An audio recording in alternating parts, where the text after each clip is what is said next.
문재인 대통령과 기시다 후미오 일본 총리가 처음으로 통화를 했습니다. 한일 양국 정상이 대화를 나눈 것은 이번이 처음인데요. 앞서 문재인 대통령이 총리가 취임한 날 축하 서한을 보내 한일 관계를 미래지향적으로 발전시키기 위해 함께 노력하자라고 당부했으나 일본은 수일 동안 한국에 답장을 주지 않은 채 한국을 일본의 주요 외교국가 리스트에서 제외시키며 도발을 걸어왔습니다. 그런데 이번 통화에서 기시다 후미오 일본 총리가 문재인 대통령과 예상을 깨고 무려 30분 넘게 통화를 했고, 기시다 총리는 통화 직후 일본 기자들과 만나 전화통화 내용을 직접 브리핑하기까지 했습니다. 다소 생소한 모습에 일본 언론들은 드디어 일본 총리가 정신을 차리고 한국에 손을 내밀 수도 있다고 예상했지만, 통화가 끝나고 얼마 지나지 않아 기시다 총리는 또 한 번 한국에 도발을 걸어왔습니다. 태평양 전쟁 A급 전범들의 혼령을 함께 제사 지내는 야스쿠니 신사에 추계 예대제가 시작된 17일 기시다 후미오 일본 총리가 공물을 복납했습니다. 총리 취임 후 야스쿠니 신사에 공물을 보낸 건 처음으로 가을 제사인 추계 예대제 시작에 맞춰 마사가키로 불리는 빗주기 나무를 헌납했습니다. 앞으로 한국과 일본이 협력관계를 구축할 것이냐, 적국으로 등질 것이냐를 판가름할 중요한 시기에 이렇게 일본의 총리가 대놓고 한국에 도발을 한 것을 두고 논란이 커지고 있는데요. 기시다 후미오를 꼭두가시 총리로 세워 뒤에서 조종하는 실세로 알려진 아베 신조 전 총리는 재임 중에는 공물만 복납하다가 퇴임 후에는 매번 직접 찾아가 참배하고 있습니다. 아베 전 총리가 찾고 있는 도쿄에 있는 야스쿠니 신사는 일본에서 벌어진 내전과 일본 제국이 일으켜 수많은 전쟁으로 숨진 246만 6천여 명의 영령을 떠받드는 곳으로, 이 가운데 90%는 태평양 전쟁과 연관되어 있습니다. 일본 제국이 패망 후 도쿄 전범 재판을 거쳐 교수형에 처해진 도조 히데키 전 총리 등 태평양 전쟁을 이끌었던 A급 전범 14명도 야스쿠니에 봉안됐습니다. 이 때문에 야스쿠니 신사는 일본 우익 진영에는 성서로 통하지만 한국과 중국 등 주변국에는 전범들의 영령을 모아놓은 전쟁 신사로 각인되어 있습니다. 자, 그런데 한국을 향한 일본의 도발은 여기서 멈추지 않았습니다. 최근 라파엘 그로시 국제원자력기구 사무총장은 일본 정부의 후쿠시마 원전 오염수 처리 과정을 점검하는 데 있어 한국과 긴밀한 소통을 계속 유지하겠다고 밝히며, 한국인 전문가를 IAEA 후쿠시마 원전 오염수 방류 조사팀에 합류시키겠다는 폭탄 발표를 하자 초비상사태에 빠져버린 일본이 무리수를 띄웠습니다.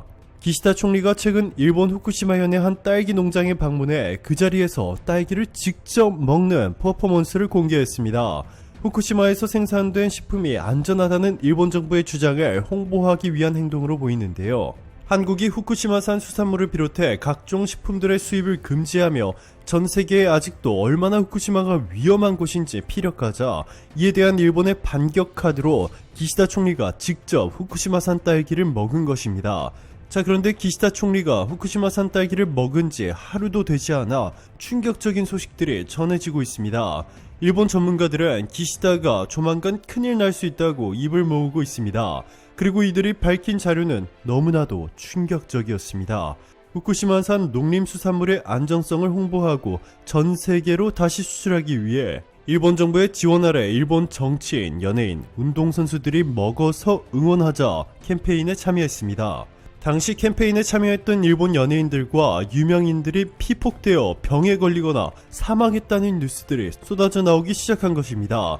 손석희 JTBC 총괄사장은 후쿠시마 농산물을 즐겨 먹는다는 유명 방송인과 일본의 수영 간판 스타가 백혈병에 걸렸다는 소식에 일본 사람들은 방사능과 연관성을 가장 먼저 떠올렸다 라고 전했는데요.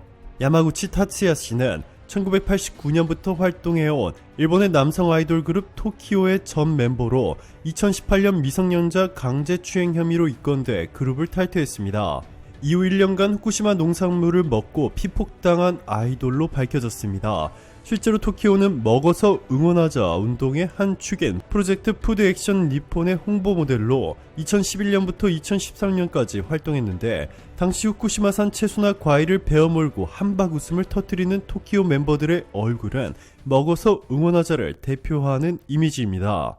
야마구치는 후쿠시마 농산물 홍보 활동을 해온 지 1년이 조금 안 될 무렵 니온TV의 더 철환 대시, 라는 프로그램에서 체르노빌을 방문하고 인근 연구소에서 피폭 검사를 받았고 여기서 방사성 물질인 세슘 137에 20.47 베크렐/kg으로 피폭되었다는 진단이 나왔는데요. 이를 지켜본 일본 국민들은 큰 충격에 빠졌습니다.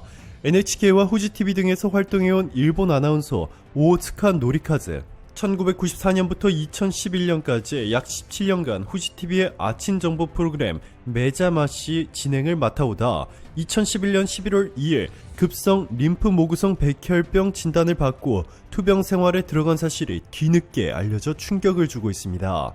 오츠카는 메자마시 방송에서 먹어서 응원하자 캠페인의 일환으로 여러 차례 후쿠시마산 토마토나 표고버섯 등을 먹어왔습니다. 한국에서 그는 앞에 야마구치 타츠야와 묶여 먹어서 응원하자의 피해자로 보도되기도 했습니다. 이뿐만이 아닙니다.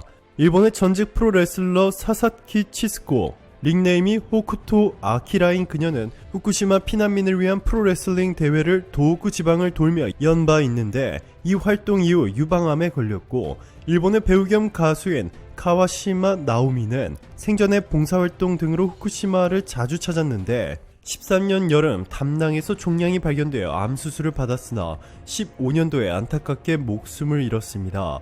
여기에 극작가 겸 연출가, 배우로 활동했던 이마이 마사유키는 봉사활동과 자선 공연을 위해 후쿠시마 주변을 자주 찾았는데 대장암에 걸려 활동을 중단한 것으로 알려졌습니다. 이렇게 되면 건강 악화로 물러난 아베 신조에 이어 수척해지고 눈에 힘이 없어 주변 장관들의 질문에 제대로 답변도 못했던 스가 전 총리에 이어서 기시다 총리도 건강상 이유로 사퇴할 가능성이 높아지고 있습니다. 매번 한국에 싸움을 걸어올 때마다 처참한 결과로 패하는 일본이지만 계속해서 무모한 도전을 하며 한국에 도발을 걸어오고 있는 일본의 정치인들의 세대를 거듭해도 이렇게 일관된 자세를 유지하고 있는 이유는 매우 충격적이었습니다.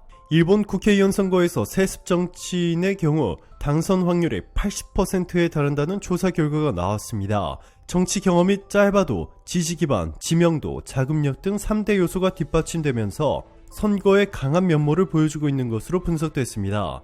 니혼 게이자이 신문은 중의원 소선거구제가 도입된 1996년 이후 8차례의 선거에 출마한 8,803명을 조사한 결과 이 중 13%가 세습 정치인이었고 당선 확률은 80%였다고 17일 보도했습니다. 비세습 후보는 당선 가능성이 30%에 그쳤습니다. 세습 정치인은 부모가 국회의원이거나 삼촌이네 의원으로부터 지역 기반의 일부 또는 전반을 이어받은 경우를 말합니다. 역대 일본 총리만 봐도 세습 정치인의 힘을 짐작할 수 있습니다. 2000년대 들어 모리요시로 전 총리부터 기시다 후미오 총리까지 10명 중 7명이 세습 정치인입니다. 현 기시다 총리는 아버지, 할아버지가 모두 정치인으로 그는 1993년 아버지의 히로시마 지역구를 물려받아 중의원에 처음 당선됐습니다. 스가 요시히데, 간 나오토, 노다 요시히코 전 총리만 스스로 정치적 기반을 쌓아 올린 사례이고 나머지는 모두 자신들의 아버지로부터 물려받은 셈입니다. 재벌 기업도 아니고 국회의원과 심지어 총리 자리까지 세습으로 물려받는 일본이다 보니 민주주의는 고사하고 사실상 중국의 독재주의와 크게 다를 게 없을 정도로 타락해버렸습니다. 오늘도 감사합니다. 최고로 멋진 하루 보내시길 바랄게요.